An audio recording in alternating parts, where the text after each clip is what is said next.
Baik, kita teruskan lagi dengan pusingan kita yang kedua. Kita akan kembali kepada, kita masih lagi menunggu ahli panel kita yang pertama, masih lagi belum sampai. Kalau tak sampai, kita akan teruskanlah dengan kursi kosong ini. Kita nak kembali kepada Tuan Kamarul. Dalam proses sesuatu siasatan yang dibuat oleh pihak berkuasa untuk nak memastikan ataupun untuk nak menjaga keamanan negara kita ini, seperti kes-kes yang melibatkan kes-kes yang dianggap sebagai keganasan, maka pihak yang berkuasa ini kadang-kadang dilihat menyembunyikan dan tak mengisytiharkan kepada umum tentang maklumat-maklumat yang diperolehi, siapa yang ditangkap ini, bukti-bukti asas kukuh yang disabitkan mereka ini ditangkap, ini tak diisytiharkan, tak diumumkan kepada khalayak ramai. Sikap ini ataupun perbuatan ini dianggap seolah-olah telah pun memasang suatu tabir kerahsiaan di antara pihak berkuasa atau pihak undang-undang dengan pihak rakyat. Rakyat ingin mengetahui kenapa dan mengapa mereka ini ditahan, apa buktinya, apa salah mereka, betul ke ataupun apakah ini satu fitnah semata-mata. Apakah dari segi undang-undang pihak yang berkuasa ini mempunyai hak untuk tak mendedahkan ini semua pada khalayak umum? Kalau boleh minta Tuan Kamarul ulas sikit tentang hal ini, silakan.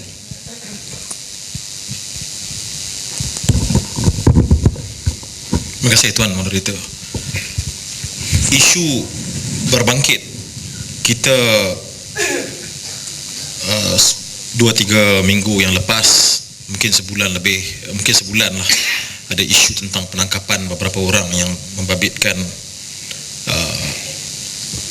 persoalan sama ada mereka ini terlibat dengan terorisme.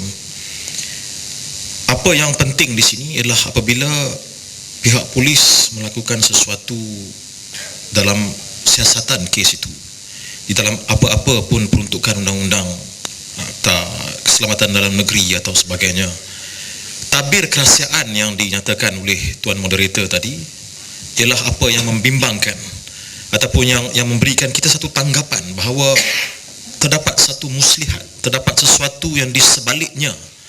Kalau kita tidak memahami ataupun tidak biasa dengan peruntukan-peruntukan undang-undang, sudah tentu kita berfikiran sedemikian. Tapi yang penting di sini adalah bahawa kita mempunyai maklumat tentang kedudukan undang-undang itu dengan benar dan tepat, supaya kita tidak membuat tanggapan-tanggapan macam ni. Tanggapan-tanggapan ini memang popular di kalangan bloggers, ya. Apa-apa sahaja yang menimbulkan muslihat, yang menimbulkan isu konspirasi, sudah tentu lebih enak untuk kita dengar dan kita untuk entertainment, ya, daripada benda-benda yang tidak menimbulkan apa-apa konspirasi. Siapa nak dengar cerita yang tak ada langsung menimbulkan apa-apa excitement? Lebih konspirasi lebih bagus dan lebih benar. Lebih konspirasi mesti lebih benar. Sebab kita perlu entertainment. Tiap-tiap hari kita perlukan entertainment untuk mewujudkan suasana hiburan dalam kehidupan kita.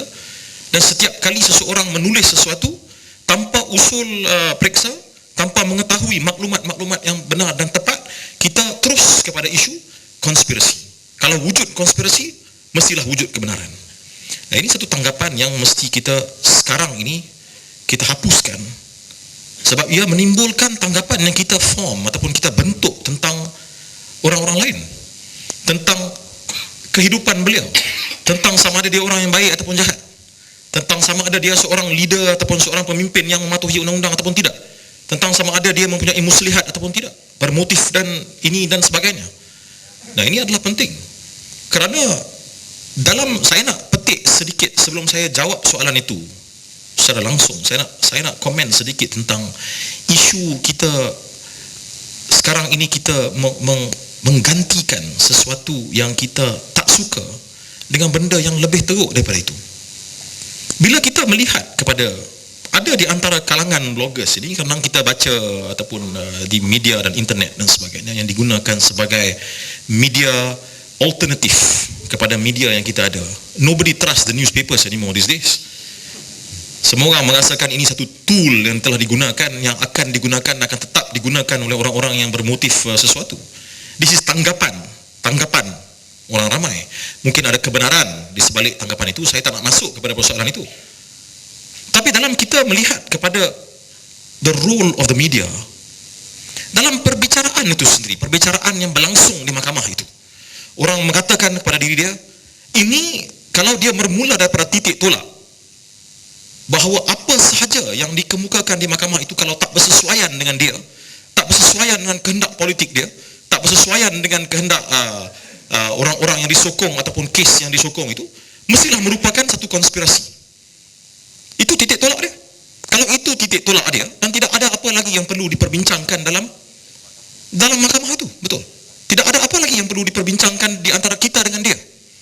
Tak payah kita duduk sini dan berperkatakan atau membincangkan tentang idealism demokrasi ataupun idealism perlembagaan Malaysia. Tidak perlu kita bincangkan. Sebab dia sudah bermula daripada titik tolak itu. That is a bias, a prejudice that operates dalam dia punya pemikiran. Apa sahaja yang kita katakan, so long as benda itu tidak bersesuaian dengan dia, bukti yang dikemukakan itu tidak bersesuaian dengan dia, pertuduhan yang dibawa itu tidak bersesuaian dengan dia, dengan tidak seiras dengan rasa politik dia, jadi dia mengatakan itu adalah satu konspirasi. You start from that position. Apa sahaja bukti yang dikemukakan di mahkamah itu adalah tipu dan tidak benar, betul, itu adalah titik tolak dia. Jadi apa yang perlu kita bincangkan? Walhal dalam perbicaraan itu sendiri, saya nak tanya tuan-tuan dan puan-puan, kalau kita bermula daripada isu itu, kita mengatakan orang-orang yang berkuasa, yang mempunyai tanggungjawab untuk membawa bukti-bukti ke mahkamah dalam satu perbicaraan yang adil, orang-orang itu sendiri adalah orang-orang yang bermotif yang terselindung, yang menggunakan itu sebagai satu platform untuk dia victimize, untuk dia memangsakan seseorang. Nah, itu titik tolak dia. Jadi orang yang menggunakan ini sebagai, orang yang mengatakan, orang-orang yang bertanggungjawab dan berkuasa ini menggunakan ini sebagai platform, apa sahaja yang dia kemukakan itu adalah bukti-bukti yang part of atau sebahagian daripada konspirasi dia, itu titik tolak dia, betul. Tetapi apakah yang kita gantikan dengan perkara itu? Kalau kita rasa itu yang kita perlu bermusuhan dengan perkara itu, kita rasa sangsi dengan bukti-bukti yang dibawa ke mahkamah, kita rasa sangsi dengan kewujudan sesuatu fakta yang dibawa ke mahkamah, ke medan perbicaraan, kita nak ia digantikan dengan fakta-fakta yang sebenar dan tepat dan benar. Apakah yang kita gantikan? Bagi kita masuk ke blog, kita mendengar fakta-fakta dalam inverted commas, fakta-fakta yang kononnya dikemukakan oleh orang-orang melalui media alternatif ini sebagai fakta-fakta yang menggantikan fakta-fakta tadi. Fakta-fakta yang dibawa dalam media-media ini alternatif ini mestilah benar. Sebab apa? Sebab dia mewujudkan satu suasana konspirasi. Dia menyatakan ada konspirasi, dia menyatakan cerita-cerita yang fantastik untuk hiburan kita. Dalam kita merasakan mencurigai perkara yang dibawa ke mahkamah itu, kita melihat kepada perkara-perkara yang diterbitkan di dalam medan-medan media alternatif ini sebagai mestilah benar, sebagai fakta. Bukankah kita sudah menggantikan sesuatu yang kita bermusuhan, sesuatu yang sudah tidak adil, dengan sesuatu yang lebih tidak adil, dengan sesuatu yang lebih memusnahkan? Di medan perbicaraan itu kita ada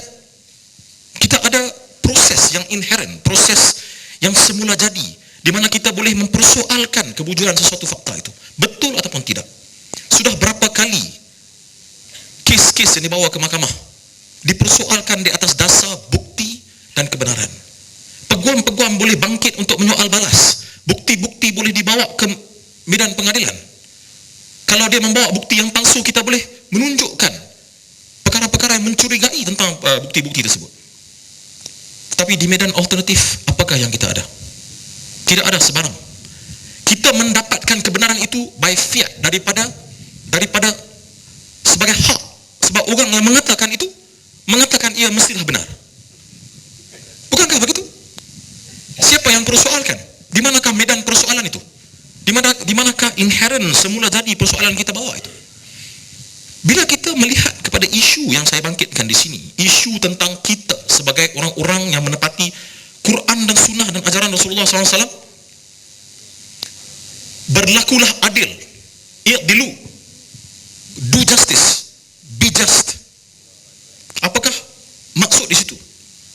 Kita kena at the end of the day, pada penghujung sayangnya menerima sesuatu hakikat tentang kehidupan kita berdemokrasi ini, di mana perbicaraan di antara perkara-perkara yang kita harus terima sebagai medan peperangan, medan pembuktian yang ada proses semula jadinya untuk kita persoalkan. Kita boleh mencurigai perkara itu. Saya tidak kata tak boleh ya. Saya tidak mengatakan bahawa tidak terdapat show trials. Trials, there is only a show. Di dalam sistem demokrasi dalam dunia ini sudah tentu terjadi, dan terjadi pelbagai kali dan banyak kali. Tetapi apakah yang kita menggantikan? Kita sanggup mencurigai perkara itu dan menggantikan ia dengan satu perkara yang lain yang lebih mengecewakan.